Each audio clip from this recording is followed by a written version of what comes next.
坊山。は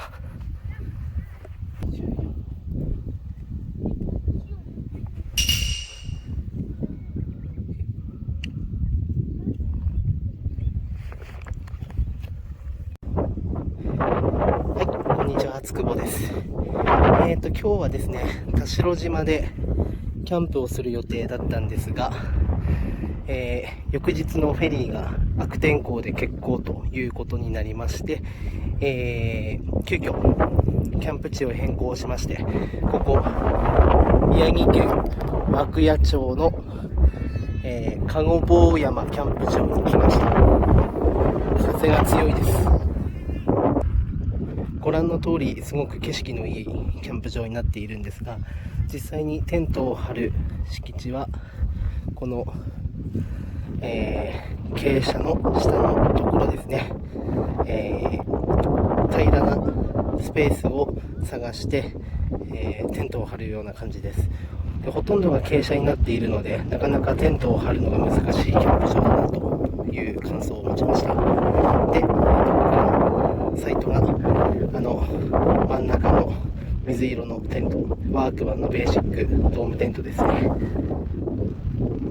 はい、非常に小さいです。昨日の、大間倉キャンプ場のグループソロキャンプを経て、本日は田代島の、にゃんこたちと戯れてきて、そして本日、こちらのキャンプ場にお邪魔して、僕の2泊3日の、一人旅の最終章となります。ぜひ最後までご覧ください。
籠坊山にキャンパイ。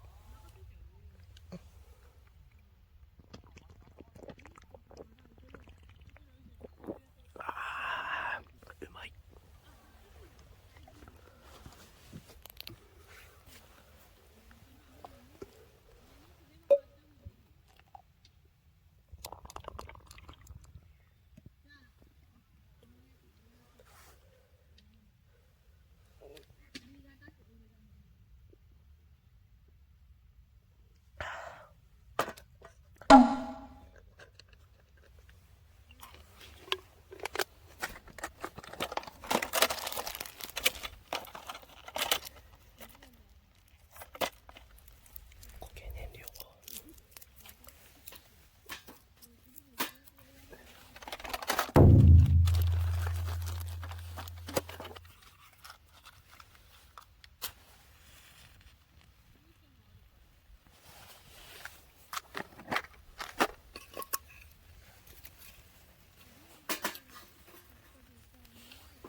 美味しい。